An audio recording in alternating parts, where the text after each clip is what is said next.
right, good morning. So today we're going to go through actually two rehearsal numbers because the first one, 59 to 63, is really short. So we're going to go ahead and do 59 all the way to 67. Go ahead and check the description box, click on the timestamp for your section, and we'll get started. All right, first violins, there's a couple of important things to mark down in this section. First of all, we're going to change the bowing at measure 60. I just really want this to be slurred together. So both the outside and the inside parts, go ahead and slur in the first note that you play into that tie. So it's going to be down, 2, 3, and 4, and then up on the pickup to 61. That's the only thing that we're changing.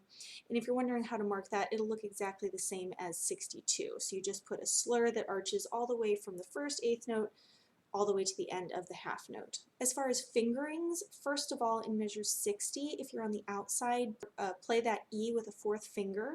And then in 61, both parts you're going to need to use a low 4 for that G sharp. So you're coming from a D right here, and instead of jumping over a string and doing a high 3, 3 to high 3, you're going to leave your 3 there and set your fourth finger at low 4 right next to it on the D string. And of course, as usual, be aware that that sharp accidental lasts through the whole measure, so you get to play it 5 times. Then the A that follows it you can play with an open. Then pick up to 63, we get to this higher divisi part. So first let me start with the inside people.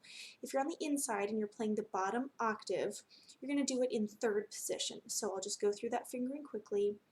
Pick up to 63, the E is going to be a second finger. Then the first note of 63, F natural, will be a low 3 right next to it. Second note, C, will be a fourth finger over on the D string.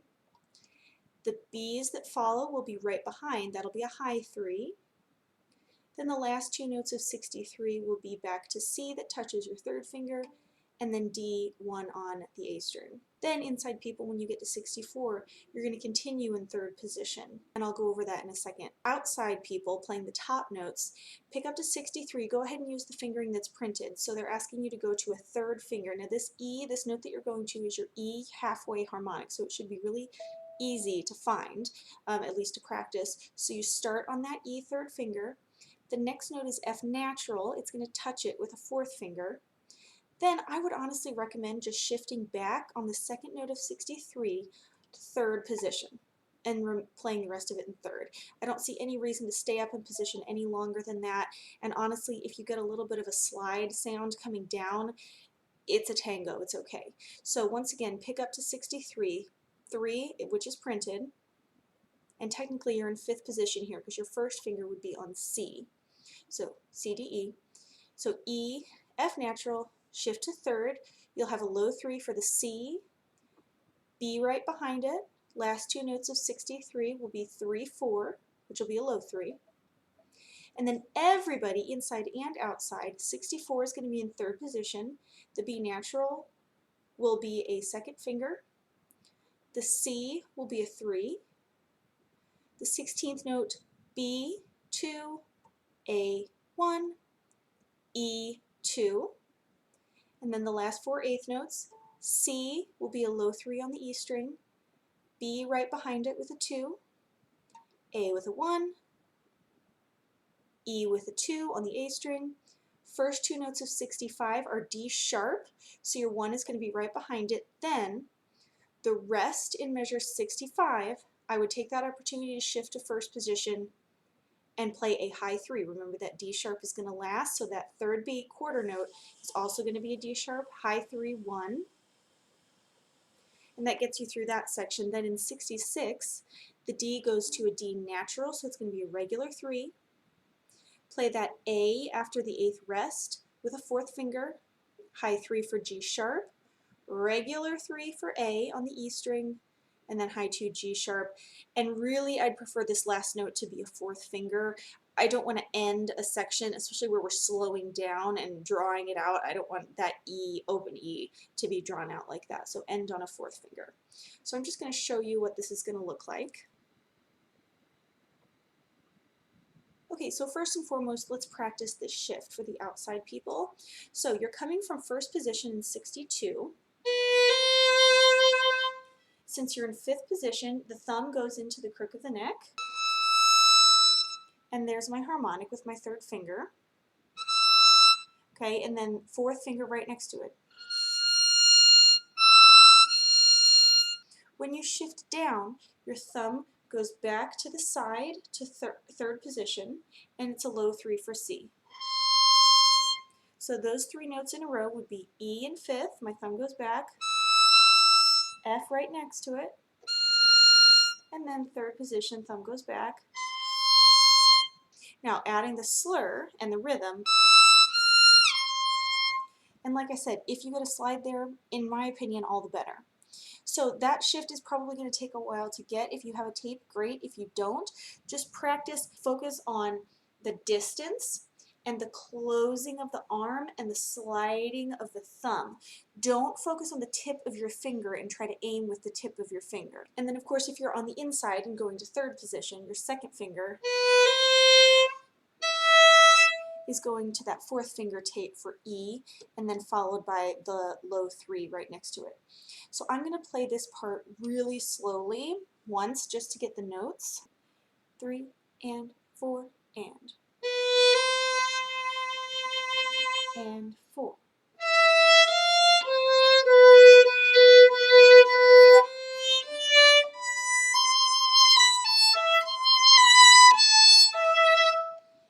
And just to point out that rhythm, I know I didn't go over it in 64. 1 and E and A. Okay, so let me play that again. 1 and E and A. Now I'm going to play half tempo quarter note equals 50 for the outside part. 3 and 4 and 4.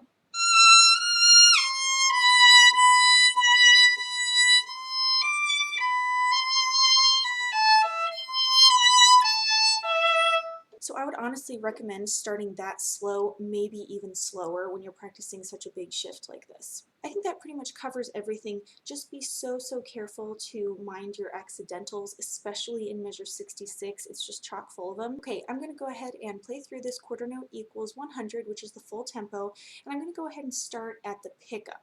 Oh, before I forget, let me point out the dynamics. So of course you have the melody here. It says bring it out. That basically just means make sure you're playing loudly. You crescendo to forte at 63 and then fortissimo. I mean, this is definitely the high point of the entire piece, literally and figuratively. And then directly after it, it's subito piano. So going from fortissimo in 64 to subito piano in 65, that's a pretty big deal. And since you're just coming off a difficult rhythmic and fingering part, you're probably going to have to practice it a few times to get the hang of dropping down. And then of course, don't miss that rit at the end. We're going to slow down going into 67. Okay, now I'm going to set my metronome to quarter note equals 100 and play through this. I'll do it once for the top part and once for the bottom part. 2, 3, 4, 1, 2, 3.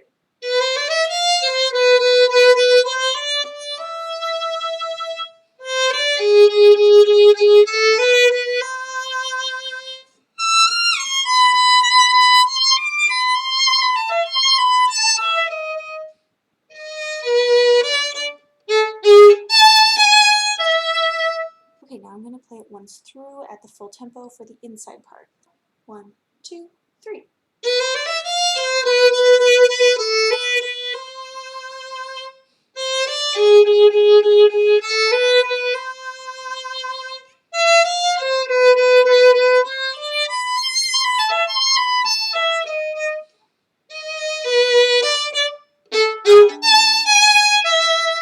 And we're really going to draw out that rit at the end. You might even put tenuto marks on those last 3 notes. It's going to be really dramatic, and then we get back into the tango at 67.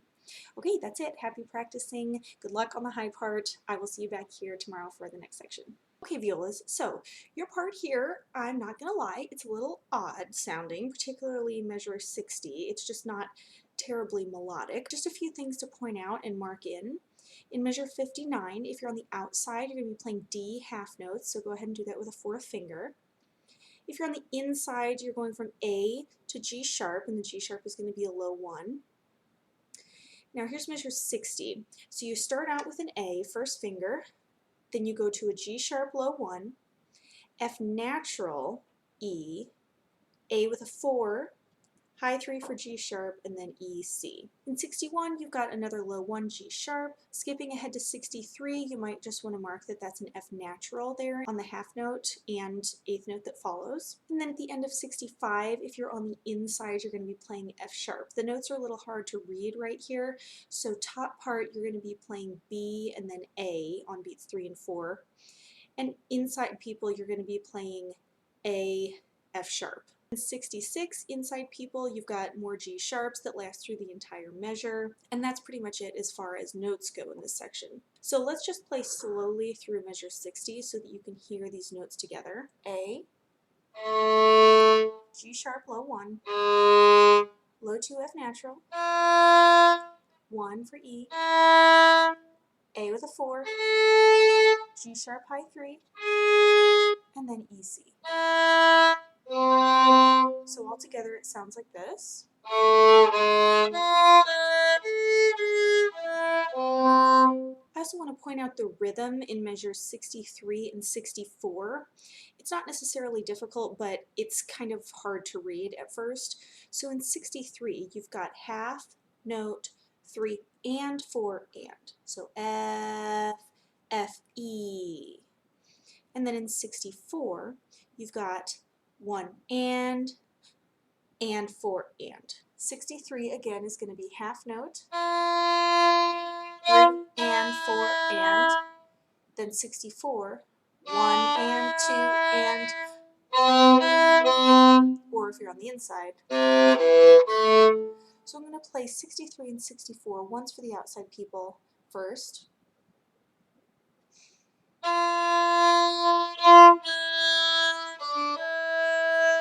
And then the inside people.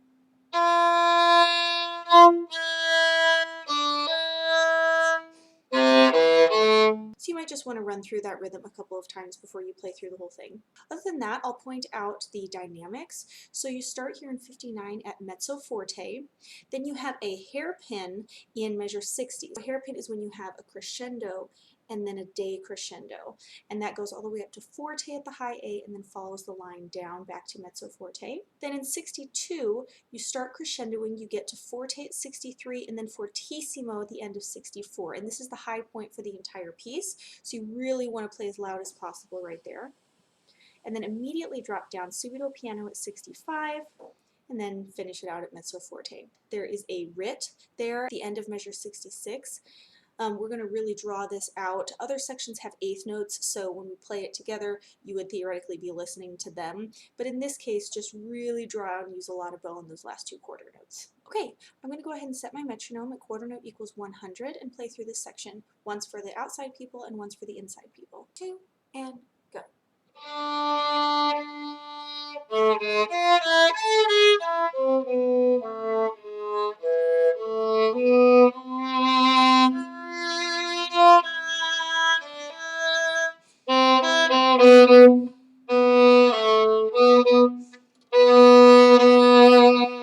And then once for the inside people. 1, 2, and go.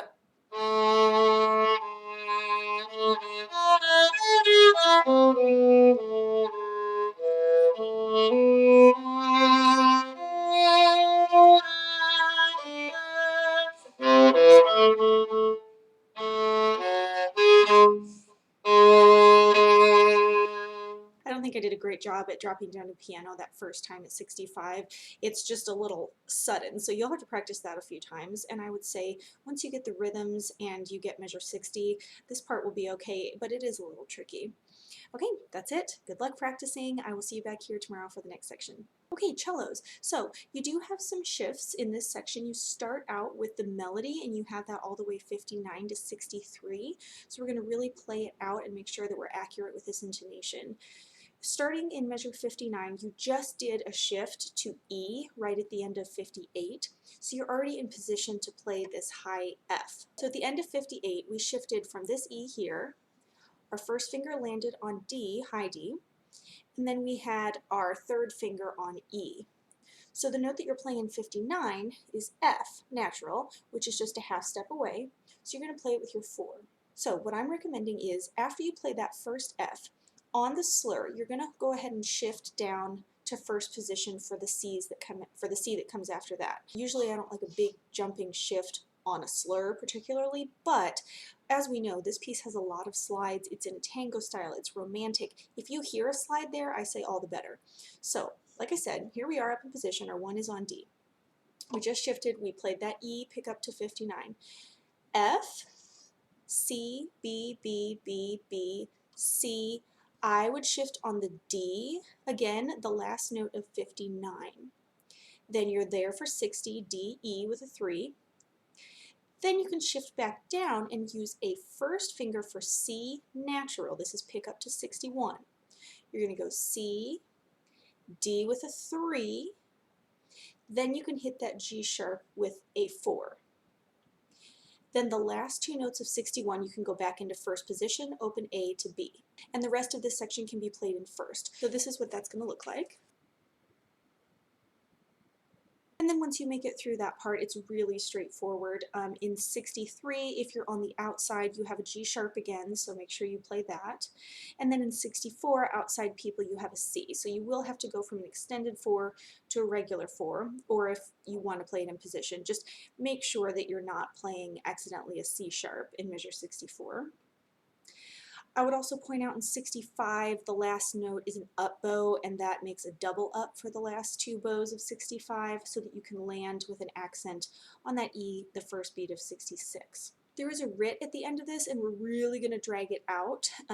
If you were to play with other people, you would be able to hear that there are eighth notes in other sections, and they would be the ones really leading the slowdown. Since you don't have eighth notes, you'll just have to really drag it out and subdivide and make sure that your subdivisions are getting farther apart as you go. Other than that, I'll just point out the dynamics. You're starting here, it's technically marked mezzo forte, but honestly, you play it forte, it's the melody. You crescendo at the end of 62 all the way through 64, the end of 64, and that fortissimo marks the high point in the piece. The first violins have the melody there, but everybody's playing fortissimo, so really bring that out. Drop down in 65, subito piano, and then 66 is mezzo forte through the writ to the end. I think that the most difficult part for you guys is probably just going to be the shifting, but most of you I think will be just fine. I'm going to go ahead and set my metronome to quarter note equals 100. I'm going to start with a pickup and play through this. 2, 3.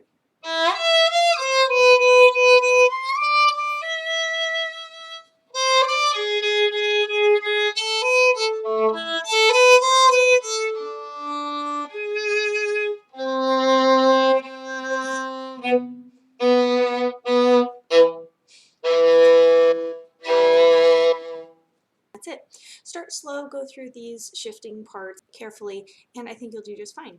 All right, thank you. I will see you back here tomorrow for the next part.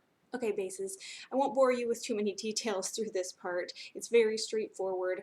I would say everything that goes for the last section you can copy and paste to this one. It's still technically supposed to be played romantically, so if you come across an open string, do your best, challenge yourself to play it with a second finger or whatever finger you would prefer to vibrate on. I'll just point out the dynamics through here.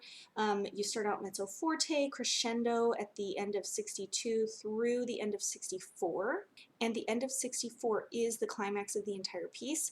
The first violins have the melody, but everybody is playing fortissimo, so really bring that out.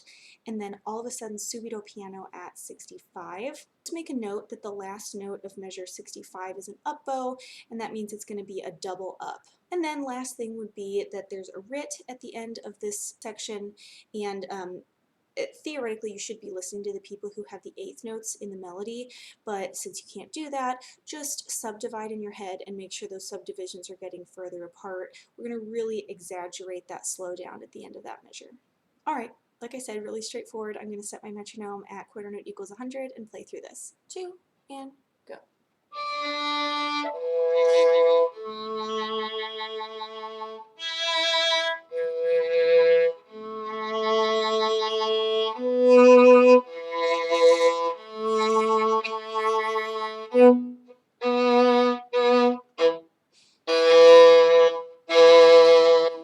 All right, that's it.